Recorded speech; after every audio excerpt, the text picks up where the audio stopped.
Hi, thank you for joining the Rambling Film Podcast. This is Sai.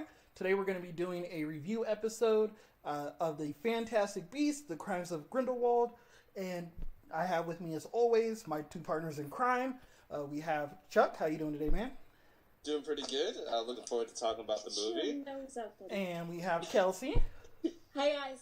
And if you didn't notice, the dog's nose popped in for a quick second. There are animals in the room. But yeah, let's go ahead and get it started and talk about how we felt about the movie. Either one of you guys want to go first? So I'm trying to figure out. You two are super fans of it and everything. I'm more neutral, so I'm trying to figure out should like that heavy fan voices go first, and we really dive deep, and then kind of have my kind of just outside looking in perspective. Or should we start with a quick neutral kind of? We'll start with your perspective, and then we'll end with me then side. Okay, because the way I was kind of looking at it is, I know, I was planning, I'm gonna look at it from just a film in and of itself, and I know you guys will do that as well. But you guys can't help but also look at it from the world that you guys love. In that way, so I was thinking it could be a good way to kind of. You can go first, but I didn't want to just say I'll go first. No, that's fine. You can go first. Okay. I'd rather end on either me or Sai anyway. Okay, so I know Kelsey feels this way. I haven't heard from Sai yet because we're talking about it now. But for me, I think the biggest kind of takeaway that I have from this film is that it is basically pure setup for future movies. And I know as people are universe building and everything, this becomes more and more of a complaint in certain franchises and everything. But I don't know I can ever say I personally have seen it to this scale. I know with Marvel movies and even DC movies, there's times where you can see, they're definitely, I don't want to say bending over backwards, but there's a concerted effort to set up the future. And it might be distracting at times or kind of taken away from the main story. But me personally, I don't think I've ever seen a film where I can, after watching it, realize wow, really, that whole thing was just one of those sequences in a film where you can tell, they're prepping for the next movie. So that was it's interesting to say to have seen a whole film that really fits that narrative. That said, obviously there's some pacing issues there. They put moments where in the film where I didn't think it would make sense for it to be, and also a lot of characters are introduced and focused on that really don't further the current story, because it's just taking a moment to try to introduce them and get them set up for the next thing. That's my just main first thoughts, kind of technical response to it. This is purely. Don't get me wrong. There's still interesting threads and plot lines that have been introduced, but that's really all that happens here. We're introduced to storylines. And that's it. There's no real payoff. There's no real resolution to them. It's just purely set up. Yeah. I mean, it's definitely obviously you leave the theater and you realize that they got my $10 this time, but it's because they want to get my $10 in a couple of years. That's really how it was played out. You do get a little bit of information, which I was kind of surprised that we got, as far as Ezra Miller's character. Basically the whole movie is, it's a mystery. You're trying to figure out who he really is, and it's kind of a back and forth teetering of who he is, and then towards the end you find out that who everybody thinks he is, and even who he thinks he is, he really is not. But then to find out that, spoilers, there are going to be spoilers here. Spoilers! Throughout the whole thing. Yeah, throughout the whole thing. In case you haven't noticed yet, I'm just going to say it. And in case you're just kind of listening and you're not paying super close attention, we're going to get into it right now, it seems like. Yeah. to find out that he is actually Dumbledore's brother was kind of a big, like, I was very curious to find out who he was, but to find out that he's actually related to Dumbledore is even a bigger just kind of like, okay, you kind of got me reeled in for the next movie a little bit, because Dumbledore, as much of a major character as he is throughout Harry Potter, there is still so much about him that nobody really knows. He doesn't talk about, it doesn't get talked about at all throughout the books or the movies. So definitely to learn a little bit more about his past life and his family lineage, because even that we don't really learn too much about. In this one, I can't remember if we knew before this or not that his sister died. I want to say we did know. It was kind of mentioned in the books, the Harry Potter books, but it wasn't like a huge focal point that he lost his sister. Because I do remember we learned that he had a brother in the books. I can't remember his brother's name of the book, so I can't recall if Ezra's character was who we found out was his brother in the original Harry Potter books. I don't think it was. So basically, Dumbledore has like two siblings that we know nothing about. One because they died, and another one because essentially they were kidnapped, I guess, or like not knowingly kidnapped. I don't know. Like not knowingly, but yeah, I guess really. Yeah, like however you want to put that. And then I will say I was kind of concerned, just as a fan of the character, that Jude Law wouldn't do Dumbledore justice.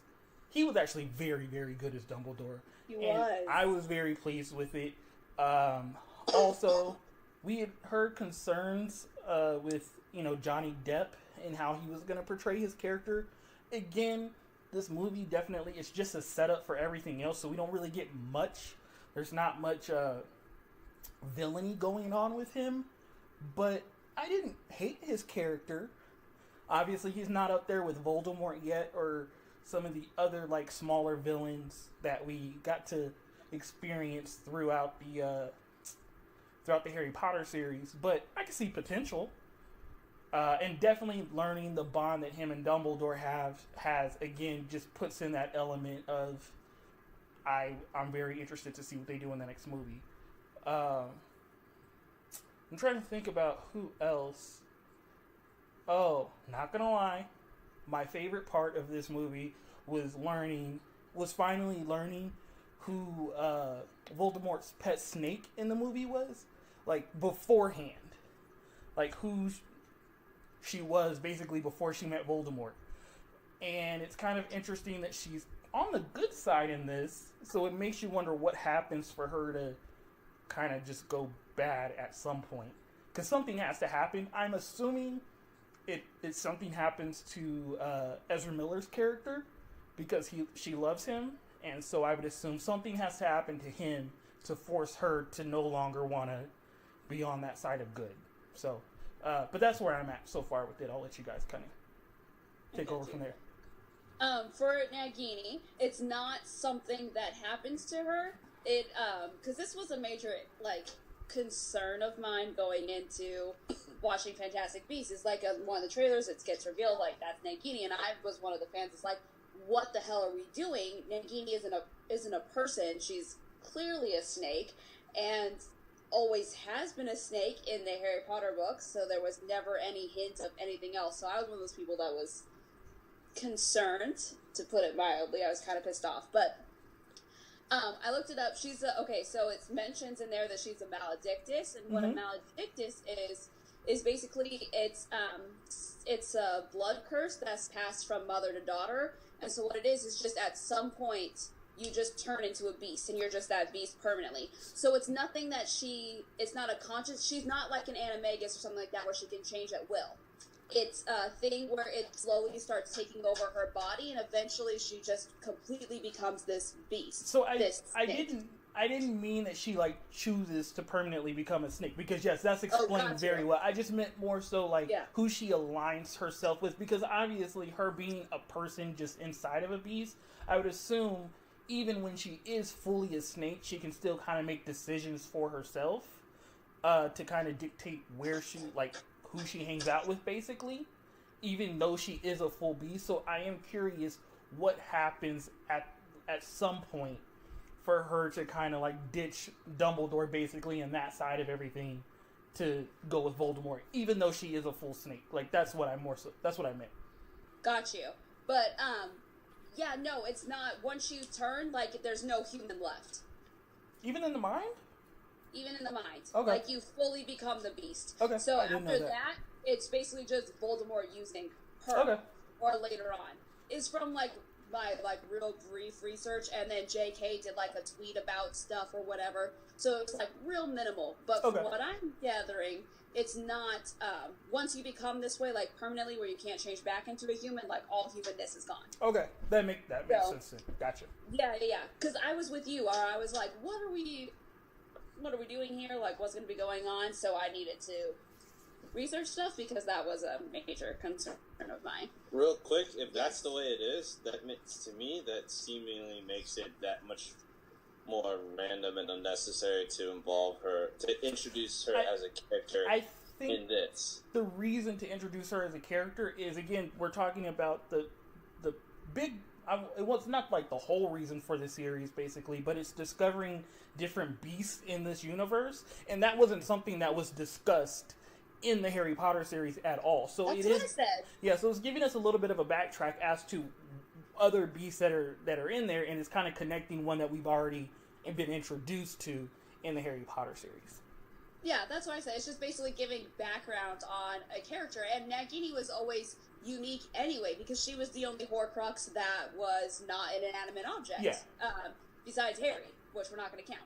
So that, like, it was intentionally done, you know? So it was, I think it's kind of nice. I mean, it just goes to show that JK has thought so far above and beyond anything that I will ever be capable of in my life. But, yeah. So, I don't know. I think it's kind of cool. Because, yeah, at the end of the day, like, my biggest issue with this movie, besides the setup, which is fine because I'm a fan of the content, so I was wanting more action, I was wanting certain things, but because I am a fan and I was satisfied in that, I'm okay with it, because that just makes me more excited to see what's coming up next. But I don't completely understand why all of these movies are going to be called Fantastic Beasts, because the first one, it makes sense. Like, the beasts, right.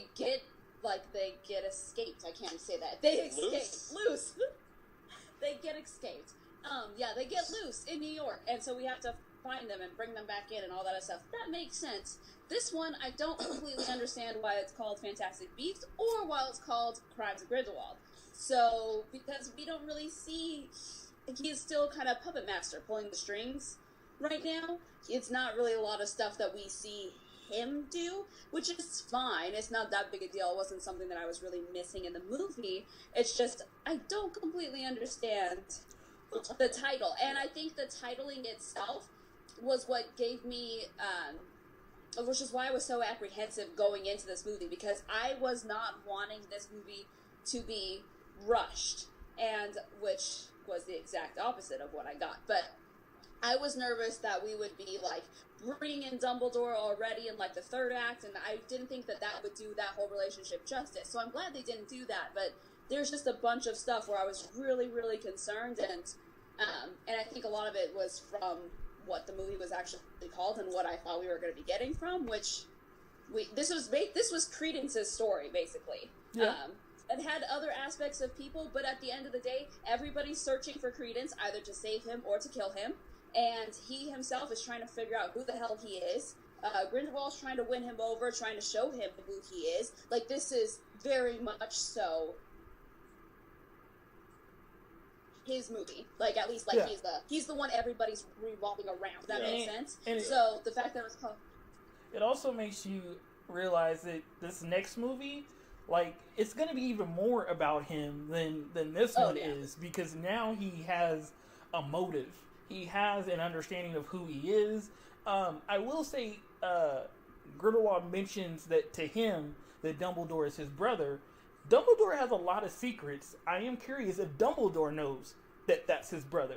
because Dumbledore is the type of guy I could very well see knows that, and he just doesn't tell anybody, but he tries to push people in the right direction to kind of like bring him in.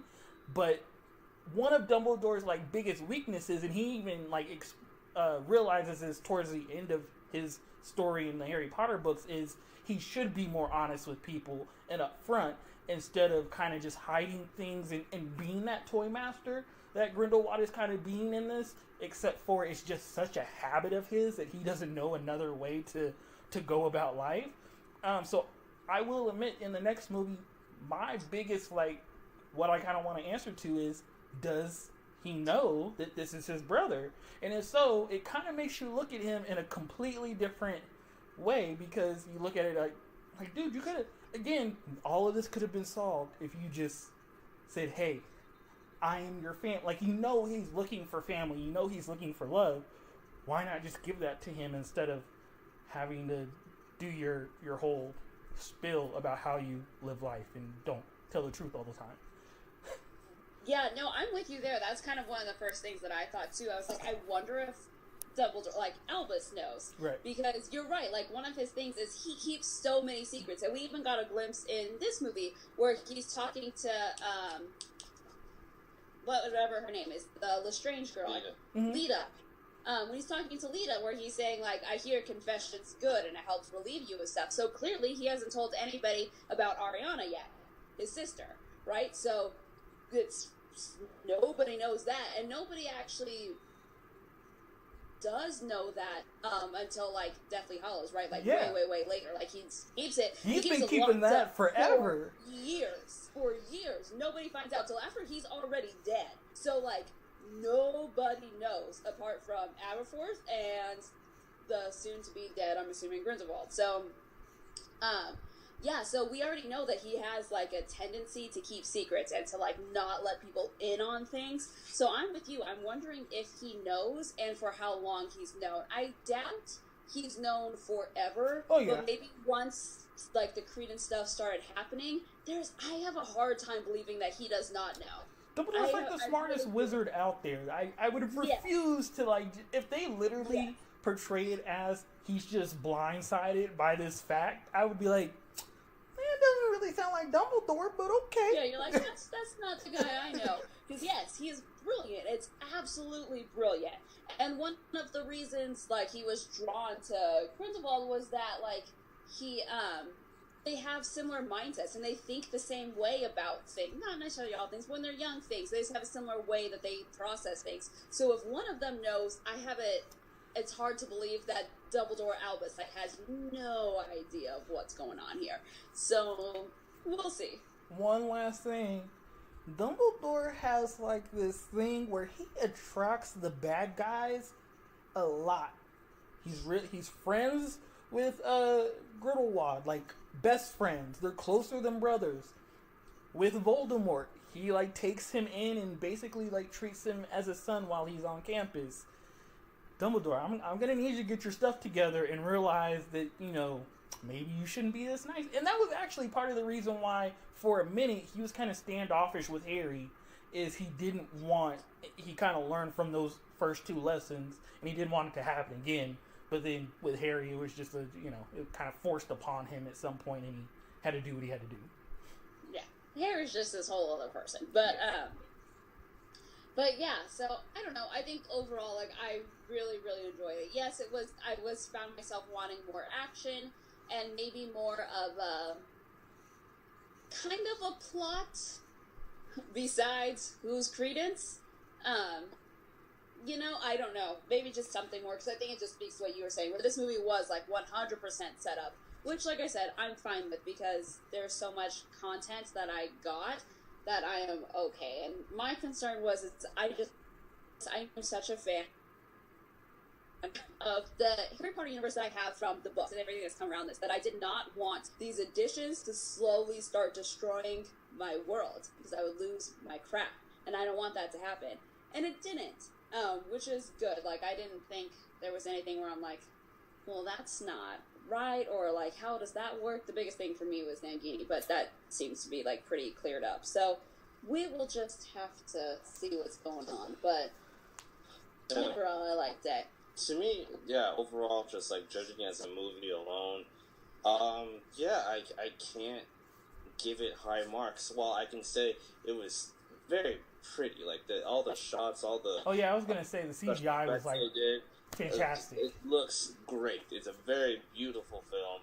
I think they how they're doing Newt, both the actor's performance and even like the going with that backstory with him and Lita as kids. I think they've really, it's probably between the two movies, the best thing they've done is really define their protagonist. Like, I feel like this is kind of random, and I don't know if there's any sort of confirmation, but if so, I think they're doing it really well. I think he could potentially be classified as having some sort of, social disorder to some extent. I think that's for sure hinted at in the first one. Okay, yeah, I thought so, but like, yeah, I feel like so. it's doubled down in this one, and if so, I feel like they're portraying it in a very good job. But that's for someone who like has limited experience, like seeing it and everything like that. But I like how they're approaching it, if that is what they're doing. That said is another like kind of detriment to it is that like there's only like 2 people I'd say that get arcs in this, and they're very small and kind of shortchanged. And that's Lita, and that's mostly because she ends up just sacrificing herself. Whereas like the whole time she's kind of thought of herself as a bad person, and she does like a very good act in the end. Yeah, and she was redeeming herself. Yeah, I got you. And then Queenie kind of does too, in that she comes into her own as of what her philosophy is in terms of how the world should be run and governed. Quick side note again, I think probably one of the best scenes that I thought was really cool is when Grindelwald is doing that speech and like basically shows everyone there what the future of the world is, and I was like, well, damn, I mean that's a good point. Yeah. Like, I was like, all right, let the wizards rule. I was like, yeah. And it's like, and he's completely.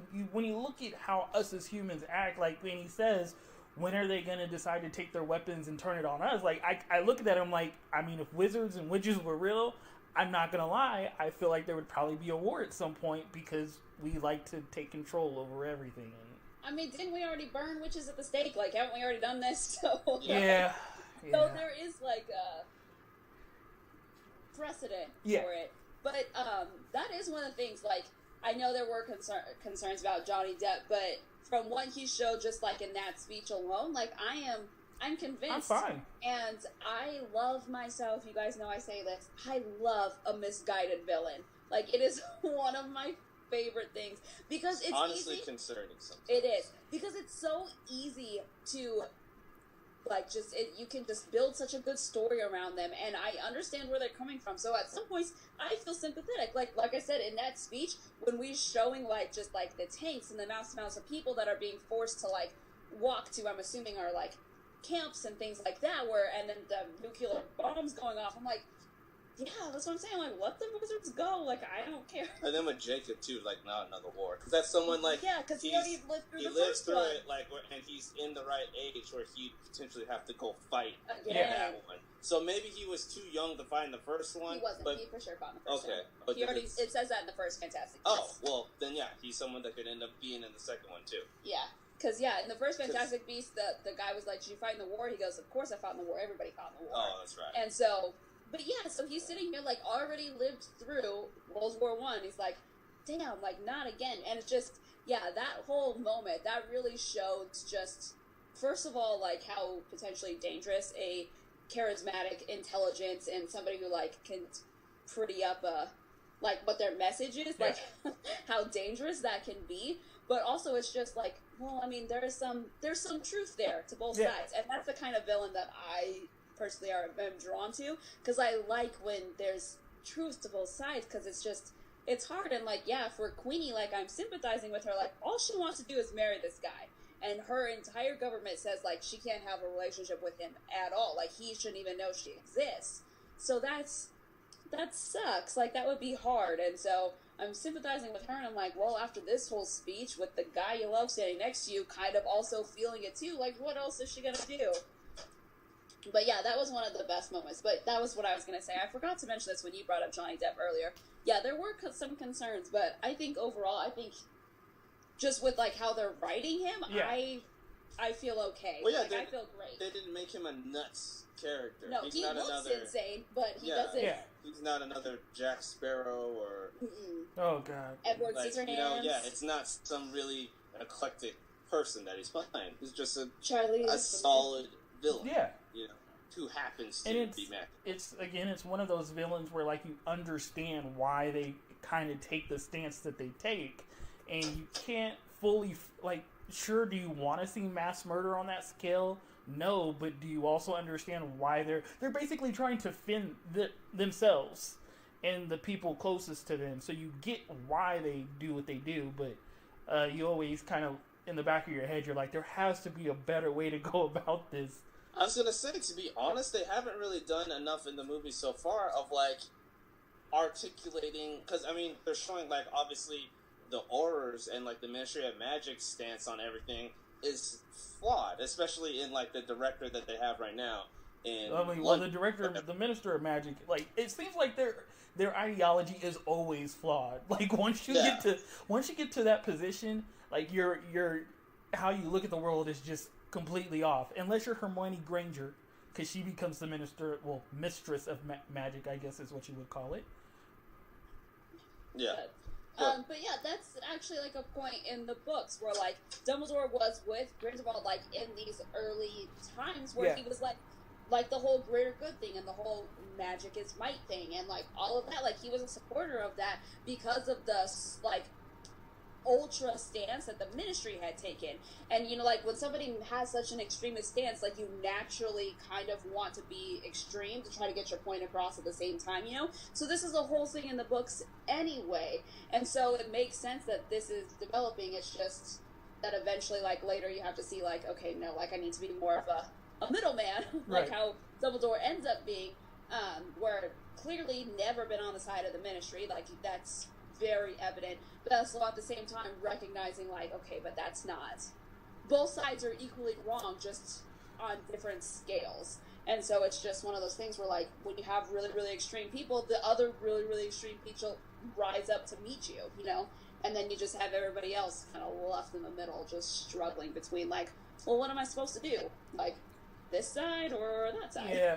I will say, Chuck, I think you were going to say this, and then we kind of cut you off, so I apologize. Oh, sorry. But I wish they would show more of, like, how humans view the wizards and witches, because, like, we just kind of get, like, one side of it, where wizards and witches don't really like muggles, they don't really want to interact with them, but on the flip side, do humans actually have an issue with wizards and witches, or do wizards and witches just become so secretive that in their head there can never be a connect, when truly, like, if you were to open the doors and let everyone become one and kind of share your stories with each other, that everybody could kumbaya it out. Granted, do I think that would really happen? No. But we don't even really see that side of it. And I feel like if you're going to talk about a mass genocide and wanting to have the wizards take over, I would also like to understand more so from the human side why the wizards and witches feel that way.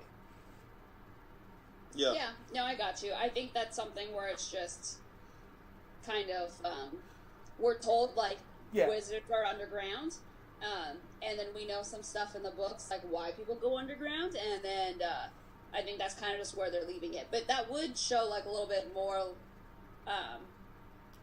I mean, honestly, that would just give more support to Grindelwald's stance. Yeah, you're probably right. People have, like, are reacting in the way that I'm pretty sure most people would react in general. I mean, that's just going to give more support for his stance. But that would be something that is interesting to see at the same time. Yeah. But yes, overall, I liked it. I really like Grindelwald's character. Like I said, I think he's great. I think Jude Law did a fantastic job with Dumbledore. He sounds like Dumbledore. Oh, yeah. You know, like, just, like, the way he talks and, like, he nails, like, the quirky weirdness like eccentric kind of stuff that is Dumbledore. And so I think he did great. I'm a fan of Newt anyway to begin with because he's just so uncomfortable. It's kind of adorable. I am wondering though, as the series goes on, how his role is going to continue to be such a big deal, especially since we already know from the books how this goes down between Grindelwald and Dumbledore, right? Yeah, that was... So I am kind of wondering what's going to be happening. Yeah. But I've already doubted JK for this, so I feel bad, and now I'm back on board. So. Yeah, I will admit, I was kind of throughout the movie, I was like, I mean, I want to, like, really get invested into this, but I already know you're gonna die. Like, I can only get so much invested when I already know someone who's supposedly the main character, even though he wasn't really the main character, is gonna die. Yeah. No, I'm with you, and I think it's... I don't know. Grindelwald. I'm assuming it's who you're talking yes. about. I'm sorry, I didn't say your name, but yes. Yeah, I thought Grindelwald. he goes to jail and then, like... Wait, I'm confused. He does go to jail, but he still does die. He dies in the Harry Potter books. Yeah. Basically, we're saying we know how this ends Yeah. for him. Okay. And so, but I was making sure you were get talking about Grindelwald and not Newt. No, we don't. Newt is not mentioned apart from he is the author of Fantastic Beasts Right. and Where to Find Them and Harry Potter. Newt has no role whatsoever. And so, but yes, no, I'm with you. Where I'm just like, I'm wondering how. But at the same time, with this whole new thing with Credence being a Dumbledore, I am even knowing how it's going to end for Grindelwald. There's enough of a mystery, and there's just kind of like what you said at the beginning, like for a good chunk of Dumbledore's life, like we have no idea what it is, like what he does, like anything. And, so if we get more insight into that, that's probably what I'm going to keep coming back. And with knowing who Dumbledore is, like stuff we may have thought was factual from the Harry Potter books and stuff like that, we could find out in these movies that that's not what happened at all. But Dumbledore, again, he likes to hide things and not really tell the whole truth, that, you know, he went ahead and told these kind of fictitious stories to keep people from kind of going down the path that he went. So there is that side of it, but again, it's kind of like, I know what's going to happen at the end, but they have created enough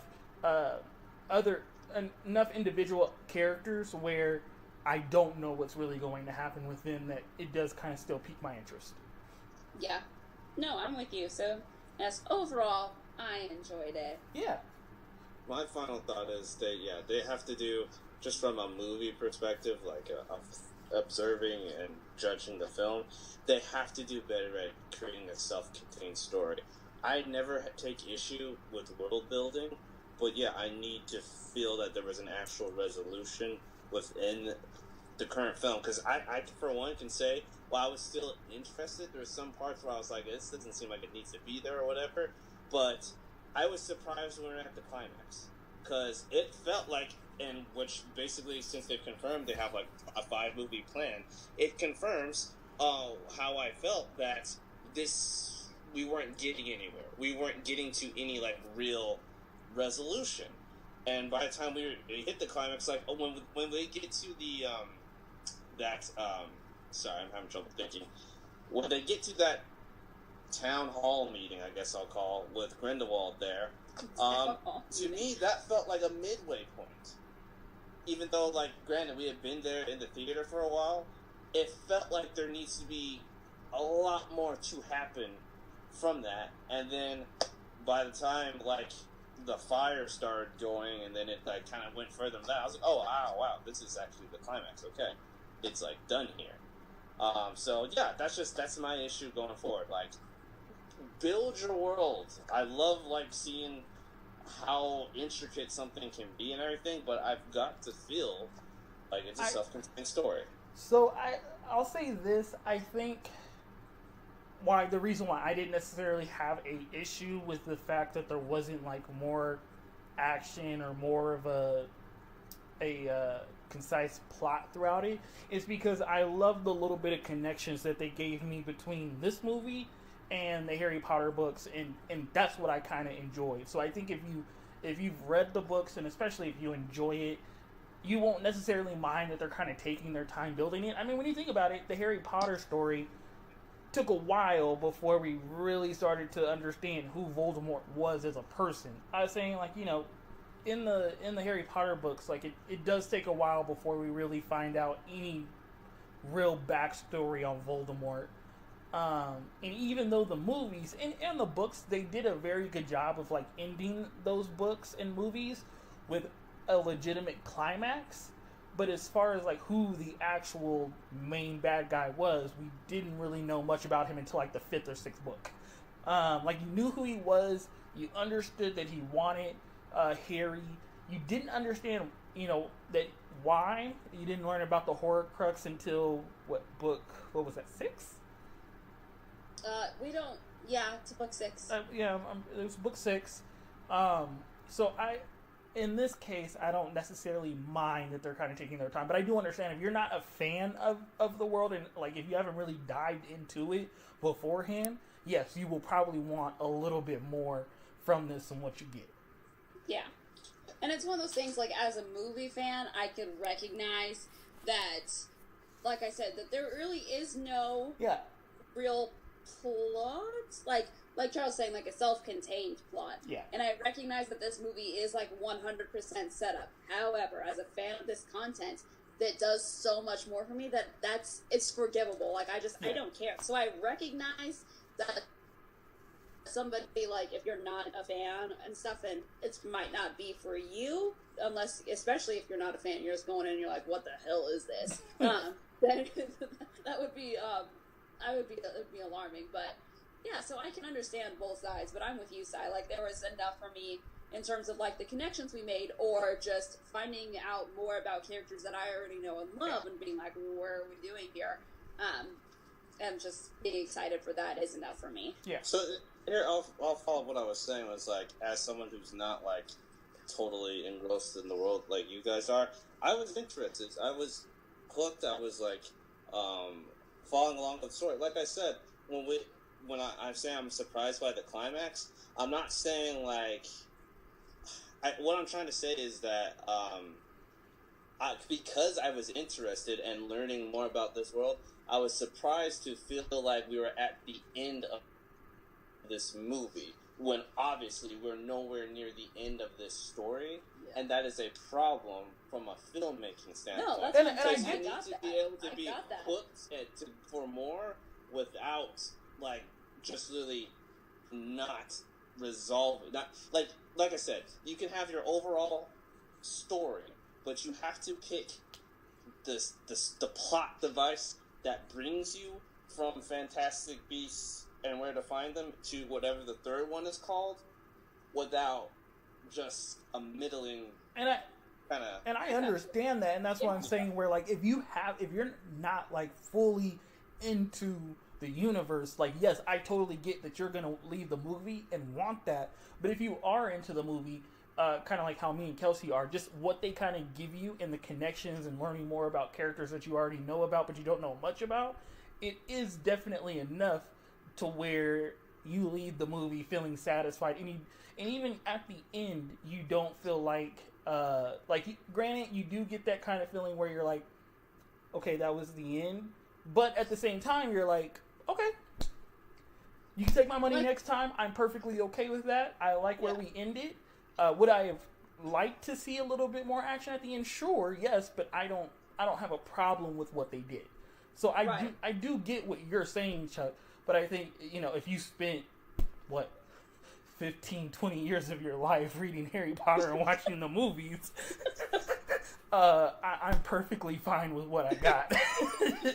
Yeah, and so I think that's kind of goes back to what I'm saying. Like, I recognize, but at the same time, I was given enough that, like, it all is forgiven from a movie standpoint, because I was so apprehensive, you guys. You have no idea how nervous I was going into this movie, and how prepared I was to just, not prepared to hate it, but prepared to be, like, just so disappointed, because I do love this stuff so much that I was really prepared to just feel underwhelmed.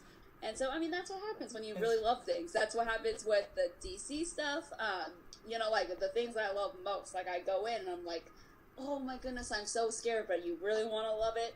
And it didn't disappoint me. Yeah. So all is great. Yeah, I will admit, recognize it's an issue. as soon as I saw Johnny Depp was like playing the villain, I was like, really? This is what we're doing? Come on, no, don't do this to me. Yep. But he actually was really good. So And good. I'm excited to see how he pushes the character forward in the next 2 or 3 movies, whatever it's going to be. It's supposed to be 3, yeah. But I think sometimes... What? No, go ahead. I was just gonna say, I think sometimes, like, I do this thing where I see Johnny Depp and I think of Jack Sparrow, and I think of Edward Scissorhands, and I think of the guy from Sleepy Hollow.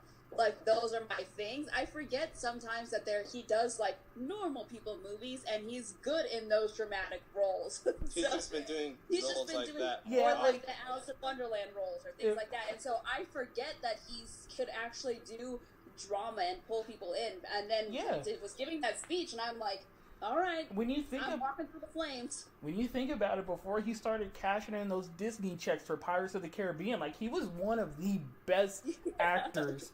Don't know what happened when he started cashing those checks, but he changed. Well, I mean, even those performances are still good, but they're just like weird. that's just all he was doing for a good few years. Yeah. He was just he does weird very cartoonish, well. like crazy out there characters. Yeah, no. Like, and it's still a talent. Like, he's still clearly talented. I don't think anybody who sees him in these roles is like, wow, he's a horrible actor. Like, it's still clear that he does well in those roles. It's just, I think, given the way that they've chosen to make Grindelwald look, I was concerned that we were gonna get, like, a weird, like, I don't know. But yeah, I think overall, me and Kelsey really enjoyed it. Chuck, it sounds like you're like a little bit on the fence about it. I just don't have that same like love and like background from it, so I can't not judge it for just a one-off film that it is. Yeah. So and that's fair. Yeah. Everything what you're saying is completely fair and warranted. Like, I am not disagreeing with anything you're saying. I'm just saying I don't care given what I got. But, I mean, that happens. Like, I recognize that it's not the most well done. I recognize that the first 2 Harry Potter movies are really, really kid-friendly, and they're probably not suitable, like, for, like, adult things or longer and things like that. I recognize all that, and I still don't care because this is what I grew up on, and this is what I love. You know, it's just one of those things where it's like, it's the same way people have guilty pleasure movies, where you can recognize that, ooh, that's not a good movie, but I don't care, I love it anyway. So I recognize, from a movie standpoint, it's not the best, like, film. But for me, I don't care. I enjoyed it. Yep. Gotcha. But, you know, for everybody listening, watching, you know, we definitely want to hear your guys' opinion on it when you see it. We understand maybe not everybody got a chance to see it opening night. I will say I was slightly surprised at how few people were in the 5 o'clock opening for it. I kind of thought there would... Again, I think it's just because I'm a huge fan. I wanted to see, like, a shit ton of people there at 5. There will probably be more people there tomorrow at, like, 7 or 8 o'clock. But there was probably, like, 40 people there at the 5 o'clock viewing. So, again, it was nice that it wasn't crowded, but I was slightly let down that there weren't more people there. But anyway, when you guys see it, definitely let us know how you feel about it. We'd love to talk to you guys about it and your viewpoints on what's going to happen in the future. But definitely let us know. And thank you for watching, listening. Again, go ahead. I forgot I was wanting to ask you a question, but we don't have to... Okay, I was just going to ask, I don't know why I thought of this now. Sorry. I was going to ask, did you get the feeling that the Phoenix is still Fox? Or do you think it's a completely separate Phoenix? Because Dumbledore told the story about, like, his grandpa had a Phoenix, and the thing with Phoenix is that they don't die. Like, they die, they burn up, then they come back, right? So I was just wondering, like, did you get the vibe that that's still Fox, and it's just, like, the family Phoenix? Or... So here's the thing. I actually didn't think about that. My original thought was, okay, Grindelwald is clearly not lying. Because, like, at first, when he said it, I was kind of like, you're bullshitting this kid. I know it. Like, he is not Dumbledore's brother. And then you see that there, and you're like, oh, you are not bullshitting this kid. He is his brother. So, like, that was my initial thought. Now that I think about it, it probably is the same Phoenix. Like, how many Phoenixes are there? Like, you know, like they're very mystical, very few in the world, and there is this connection in the Dumbledore family. So I would assume it's probably the same one. Got it. Because it doesn't say exactly. Yeah. So I was just wondering, like, interesting. I wonder. And I was just wondering what your opinion was. Sorry, I should have brought that up way before you were you're fine. Signing off for the night. Because, like I said, I didn't think about it. I just thought about you're bullshitting this kid. He is not Dumbledore's brother. Like, stop lying to Credence. Right? He's gone through a family. He's gone through enough. He just wants love and affection. Jeez. He does, though. I feel so bad for that right? kid. Ezra does a great job playing him. Oh, yeah, absolutely. But, absolutely. We'll see. But anyway, guys, you know, thank you for listening, watching, however you're taking in the content. But we will see you all next time. Peace out, everybody. Bye, guys.